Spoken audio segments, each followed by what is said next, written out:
சற்று நேரத்தில் உள்துறை அமைச்சரை சந்திக்கிறார் முதலமைச்சர் விஜய். கூடுதல் விவரங்களோடு இணைகிறார் நம்முடைய சிறப்பு செய்தியாளர் வேல்முருகன். விவரம் என்ன? தேவபிரியன், தென் மாநிலங்களுடைய கவுன்சில் கூட்டம் நாளை கோவளத்தில் இருக்கக்கூடிய தனியார் நட்சத்திர விடுதியில நடைபெற இருக்கிறது. இதற்கு சற்று முன்னதாக மத்திய உள்துறை அமைச்சர் அமித்ஷா அவர்கள் நேரடியாக சென்னை விமான நிலையம் வந்துவிட்டார். அவருடைய வாகனமானது அணிவகுத்து இந்த கோவளத்தில் இருக்கக்கூடிய தனியார் நட்சத்திர விடுதிக்கு வந்த வண்ணம் இருக்கிறது. இந்த நிலையில சற்று முன்னதாக தமிழ்நாடு முதலமைச்சர் விஜய் அவர்கள் நேரடியாக கோவளத்தில் இருக்கக்கூடிய இந்த தனியார் நட்சத்திர விடுதிக்கு வந்திருக்கிறார். ஏற்கனவே நாளை தான் இந்த சந்திப்புகள் நடைபெறும் என்று எதிர்பார்க்கப்பட்ட நிலையில தமிழ்நாட்டினுடைய முதலமைச்சர் என்ற அடிப்படையில இன்று இரவே இந்த சந்திப்பு இருக்கும் என்று எதிர்பார்க்கப்படுகிறது. முன்னதாகவே சந்திரபாபு நாயுடு அவர்கள் ஆந்திராவுடைய முதலமைச்சர், அதே போல தெலுங்கானுடைய துணை முதலமைச்சர் என்று பல முக்கிய தலைவர்கள் இங்கே இருக்கக்கூடிய கோவளத்துல தங்கி இருக்கிறார்கள். எனவே தமிழ்நாடு முதலமைச்சரும் இந்த பகுதிக்கு வந்திருக்கிறார். எனவே இன்றைய சந்திப்பு அப்படிங்கிறது இரவு அந்த உணவில் பங்கேற்கக்கூடிய வாய்ப்பு இருக்கிறது. மத்திய உள்துறை அமைச்சர் அவர்களை தமிழ்நாடு முதலமைச்சர் நேரடியாக சந்தித்து பல்வேறு ஆலோசனைகளை மேற்கொள்வார்கள் எதிர்பார்க்கப்படுகிறது. ஏன்னா 2022 தான் இந்த கவுன்சில் கூட்டமானது 30வது தென் மாநில கவுன்சில் கூட்டமானது நடைபெற்றது. அதற்கு பிறகு நடைபெறக்கூடிய 31வது கவுன்சில் கூட்டம் என்பதனால ரொம்ப முக்கியமாக கடந்த 3 ஆண்டுகளுக்கு மேலாக பல பிரச்சனைகளை இந்த தென் மாநிலங்களில் இருக்கக்கூடிய பல மாநிலங்களுக்கு இடையிலான இந்த பிரச்சனைகளை பேசி தீர்ப்பதற்கான ஒரு முக்கியமான ஒரு கவுன்சில் கூட்டமாக இருக்கிறது.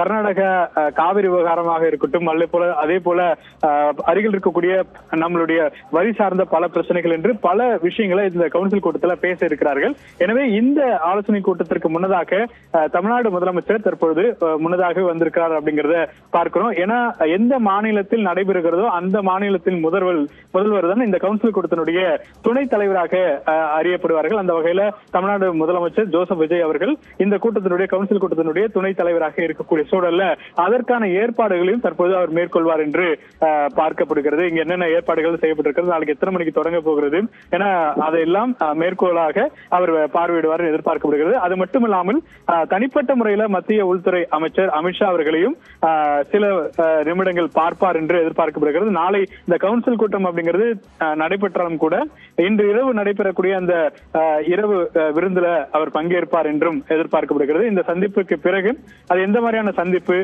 குறிப்பாக தமிழ்நாடு சார்ந்த என்னென்ன விஷயங்கள் எல்லாம் பேசப்பட்டிருக்கிறது, மற்ற மாநிலங்களாக இருக்கக்கூடிய புதுச்சேரி, தெலுங்கானா, ஆந்திரா, அதே போல கேரளா, அந்தமான் நிக்கோபார் உள்ளிட்ட அருகில் இருக்கக்கூடிய அத்தனை மாநிலங்களும் பங்கேற்கக்கூடிய முக்கியமான ஆலோசனை கூட்டம் என்பதனால இதுல தமிழ்நாட்டினுடைய பல உரிமைகளை கேட்டு பெறக்கூடிய ஒரு இடத்துல இருக்கிறோம். மேகதாது விவகாரத்துல ஒரு நிலையான ஒரு நிலைப்பாடு அப்படிங்கிறது எடுக்கப்பட வேண்டும் அப்படிங்கிறது அனைத்து மக்களுடைய எதிர்பார்ப்பாக இருக்கிறது.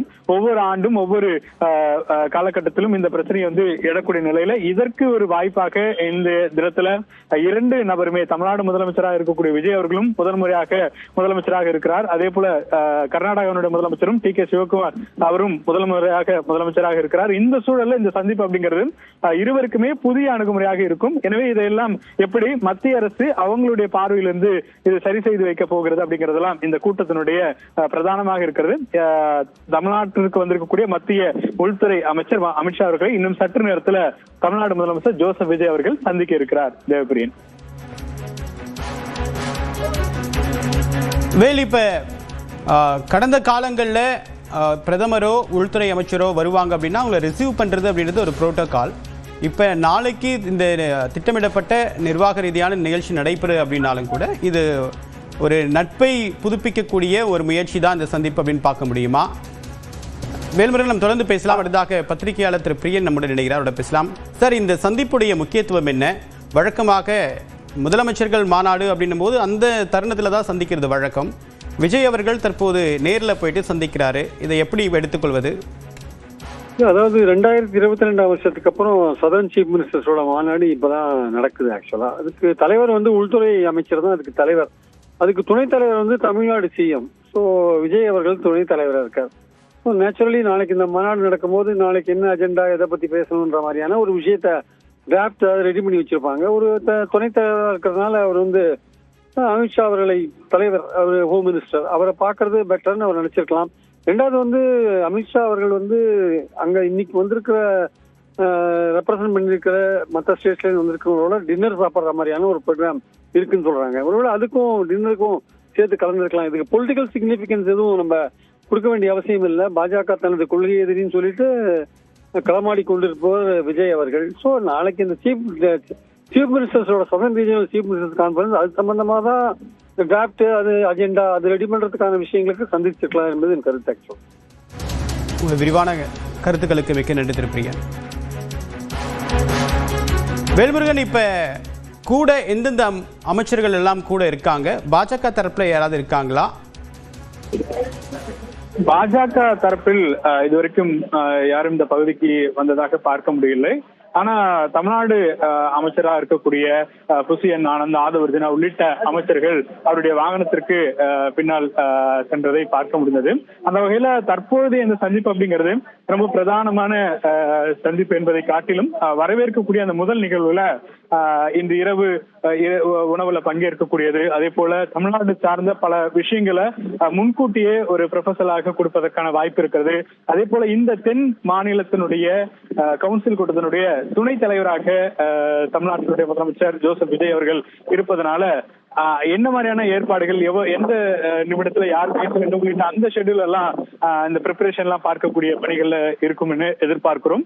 அதே போல ஏற்கனவே நான் குறிப்பிட்டது போல சந்திரபாபு நாயுடு அவர்கள் ஏற்கனவே இந்த பகுதிக்கு வந்து விட்டார். நட்பு ரீதியாகவே திரைப்படத்தில் இருந்த பொழுது நட்பு ரீதியாகவே அவ்வப்பொழுது சந்திரபாபு நாயுடு அவர்களை தமிழ்நாடு முதலமைச்சர் ஜோசப் விஜய் அவர்கள் ஷூட்டிங் நேரத்துல ஆந்திராவுக்கு செல்லும் போதெல்லாம் சந்திப்பது வழக்கம். அது போன்ற புகைப்படங்களை ஏற்கனவே அவருடைய ட்விட்டர் பக்கத்திலேயே வெளியிட்டிருக்கிறார். எனவே அவரையும் இந்த தருணத்துல நேரில் சந்தித்து நட்பு பாராட்டுவதற்கோ அல்லது நாளை பேசக்கூடிய விஷயங்கள் குறித்தோ முன்கூட்டியே ஒரு சில தகவல்கள் பகிரக்கூடிய வாய்ப்பு இருக்கிறது. இன்னும் பல முதலமைச்சர்கள் இங்கே வந்த வண்ணம் இருக்கிறார்கள். தெலுங்கானுடைய முதலமைச்சர் மட்டும் பங்கேற்கவில்லை என்ற தகவல்கள் சொல்லப்பட்டிருக்கிறது.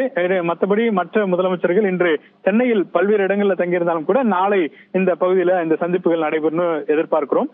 இந்த கூட்டத்தை பொறுத்தளவிற்கு அதிகாரிகள் மட்டத்திலான பல கருத்துக்களும் பேசப்பட கூடிய சூழல் இருக்கிறது. தமிழ்நாட்டினுடைய முக்கியமான செக்ரட்டரிஸ் எல்லாருமே வந்து என்னென்ன விஷயங்கள்லாம் பேசப்பட போகிறது அப்படிங்கிறது குறித்தெல்லாம் இந்த அரங்கத்துல வந்து நாளை வந்து பேசுவாங்க. எனவே இந்த கவுன்சில் கூட்டத்தை பொறுத்தளவிற்கு ரொம்ப ஸ்மூத்தான முறையில, ஏன்னா 2022க்கு பிறகு நடைபெறக்கூடிய விஷயம் அப்படிங்கறதுனால ஒரு 3 ஆண்டுகளுக்கு மேலாக நிலுவையில் இருக்கக்கூடிய பல பிரச்சனைகள் வந்து பேசுவாங்க.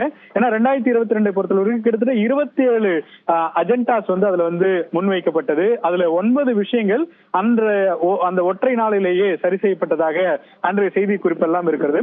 அப்படி இருக்கின்ற பட்சத்துல நாளை நடைபெறக்கூடிய இந்த கவுன்சில் கூட்டத்துல கிட்டத்தட்ட ஒரு 30க்கும் மேற்பட்ட அஜெண்டாஸ், அதாவது அந்தந்த மாநிலம் சார்ந்த ஒருங்கிணைந்து செயல்படக்கூடிய விஷயங்கள் வந்து முன்வைப்பாங்க. அதுல எத்தனை விஷயங்கள் உடனடியாக தீர்க்கப்பட போகிறது, எத்தனை விஷயங்கள் மீண்டும் வந்து தொடர்ச்சியாக பேச்சுவார்த்தையில இருக்க போகிறது அப்படிங்கறதெல்லாம் ரொம்ப ஒரு முக்கியமான கேள்வி. நமக்கு இருக்கக்கூடிய பிரதான வாழ்வாதார பிரச்சனை அப்படிங்கிறது காவிரி விவகாரம் தான். காவிரி விவகாரம் தொடர்பாக நாளை பேசக்கூடிய சூழல்ல அதுல தமிழ்நாடு முதலமைச்சர் அவர்கள் சொல்லக்கூடிய அந்த கருத்தை எப்படி முன்வைக்க போகிறார் அப்படிங்கறதா ரொம்ப பிரதானமா பாக்குறோம். ஏற்கனவே பேச்சுவார்த்தைக்கு நான் தயாராக செல்ல இருக்கிறேன் அப்படிங்கிற ஒரு தகவலை சொன்னார். அதற்கு பிறகு அந்த அழைப்பு வந்து சரியாக சொல்லப்படாத நிலையில அந்த பயணம் அப்படிங்கிறது மேற்கொள்ள முடியாமல் போனது. இந்த சூழல்ல இன்றைய சந்திப்பு அப்படிங்கிறது இந்த காவிரி விவகாரம், மேகதாது விவகாரம், இதையெல்லாம் ரொம்ப 4 கிலோமீட்டர்ல இவ்வளவு பெரிய தடுப்பணை கட்டுகின்ற போது தமிழ்நாட்டுல எவ்வளவு பெரிய ஒரு இயற்கை சார்ந்து அதே போல நம்மளுடைய விவசாயம் சார்ந்து ஏற்படக்கூடிய அந்த பிரச்சனையெல்லாம் தமிழ்நாடு முதலமைச்சர் சட்டசபையிலும் கூட குறிப்பிட்டிருக்கிறார். எனவே அதை நேரடியாக அங்கு தெரிவிப்பார் என்று சொல்லப்பட்டிருக்கிறது. இதெல்லாம் எதிர்பார்க்கப்படுகிறது. அதே போல மற்ற புதுச்சேரிக்கும் நமக்கும் இருக்கக்கூடிய பிரச்சனைகள், அதே போல கேரளாவுக்கும் நமக்கும் இருக்கக்கூடிய முல்லை பெரியாறு விவகாரம், அதே போல அங்கங்க இருக்கக்கூடிய பல வர்த்தக ரீதியான பணிகள், தொழில் ரீதியான பணிகள், அதே போல நிலம் கையகப்படுத்தக்கூடிய ரயில்வே திட்டங்கள், 2 மாநிலங்களுக்கு இடையான அந்த ரயில்வே திட்டங்கள், இப்போ நமக்கும் கர்நாடகாவுக்கும் இடையே வந்து மெட்ரோ ரயில் திட்டங்கள் எல்லாம் பயன்படுத்தப்படுவதற்கான அந்த ஒப்புதல்கள் எல்லாம் ஏற்பாடுகள் செய்யப்பட்டிருக்கிறது. இப்படி பல விஷயங்கள் இந்த கவுன்சில் கூட்டத்துல பேசி முடிவெடுப்பார்கள் என்று எதிர்பார்க்கப்படுகிறது. அதற்கான அஜெண்டா வந்து ஏற்கனவே தயாரிக்கப்பட்டிருக்கும். இந்த அஜெண்டா வந்து எப்படி வந்து இம்ப்ளிமெண்ட் பண்ண போறாங்க, இந்த பேச்சுவார்த்தை அப்படிங்கிறது எவ்வளவு சுமூகமா இருக்க போறது அப்படிங்கறதா ஒரு பெரிய எதிர்பார்ப்பாக இருக்கிறது. அப்படின்னு மற்ற மாநில முதலமைச்சர்கள் யாரெல்லாம் வந்திருக்காங்க, அவர்களோடு இரவு விருந்து ஏதாவது திட்டமிடப்பட்டிருக்காங்க? குறிப்பாக நம்ம ஆந்திராவினுடைய முதலமைச்சர் ஏற்கனவே சந்திரபாபு நாயுடு அவர்கள் இந்த பகுதிக்கு வந்து விட்டார். தொடர்ந்து வந்து பல அமைச்சர்கள் முதலமைச்சர்கள் இங்கு வருவார்கள் என்று எதிர்பார்க்கப்பட்டது. அதுல குறிப்பிட்டு சொல்லப்படக்கூடிய வகையில ஆந்திராவுடைய முதலமைச்சர் மட்டுமே இந்த பகுதிக்கு நேரடியாக வந்து விட்டார். அதே போல தெலுங்கானாவுடைய முதலமைச்சர் துணை முதலமைச்சராக இருக்கக்கூடிய அவரும் வந்து இந்த பகுதிக்கு வந்திருக்கிறார்.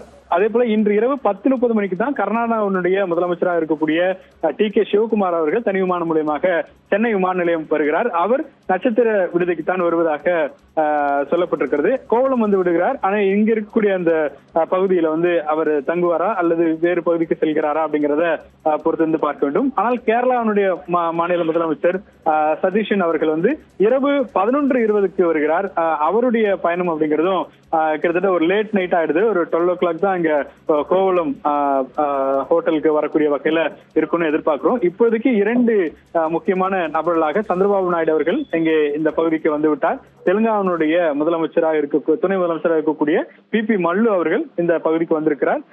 மற்றபடி ரங்கசாமி அவர்களோ புதுச்சேரியினுடைய முதலமைச்சராக இருக்கக்கூடிய ரங்கசாமி அவர்களோ அல்லது அந்தமான் இவங்கெல்லாம் வந்து சென்னைக்கு அருகில இருக்கிற புதுச்சேரியினுடைய முதலமைச்சர் நாளை காலை புறப்பட்டால் கூட இந்த பகுதிக்கு வந்து விடுவார். எனவே அவர் காலை புறப்படுவார்னு எதிர்பார்க்கிறோம். அந்தமான் மற்றும் லட்சத்தீவுகளுடைய அங்க இருக்கக்கூடிய முக்கிய நபர்கள் எல்லாம் முக்கிய தலைவர்கள் எல்லாம் ஏற்கனவே வந்து சென்னை வந்தடைந்து விட்டார்கள். அவர்கள் நாளை காலை இந்த பகுதிக்கு வருவார்கள் எதிர்பார்க்கப்படுகிறது. அதே போல பல இந்த தென் மாநிலங்களுடைய ஆளுநர்களும் ஒருவராக வருவார்கள் என்று எதிர்பார்க்கப்படுகிறது. அவர்களும் இந்த கூட்டத்தில் பங்கேற்பதற்கான வாய்ப்பு இருப்பதாக சொல்லப்பட்டிருக்கிறது. ஆனால் அதிகாரப்பூர்வ தகவல் எதுவும் கிடைக்கப்படவில்லை. இப்ப கர்நாடகா முதலமைச்சர் தமிழ்நாட்டுக்கு வரும்போது மற்ற விவகாரங்கள் ஏதாவது பேசுறதுக்கு வாய்ப்பு இருக்கா? வழக்கமாக ஒரு முழுக்க ஒரு தென் மாநில முதலமைச்சர்கள் மத்திய அரசு பார்வையில் கூட்டக்கூடிய முக்கியமான ஒரு கூட்டமாக இருந்தாலும் கூட நம்ம அண்மையில் இருக்கக்கூடிய பிரச்சனையை பற்றி பேசுவதற்கு வாய்ப்பு இருக்கா அப்படின்ற ஒரு கேள்வியும் எழுது. நம்ம தொடர்ந்து பேசலாம் வேல்முருகன்.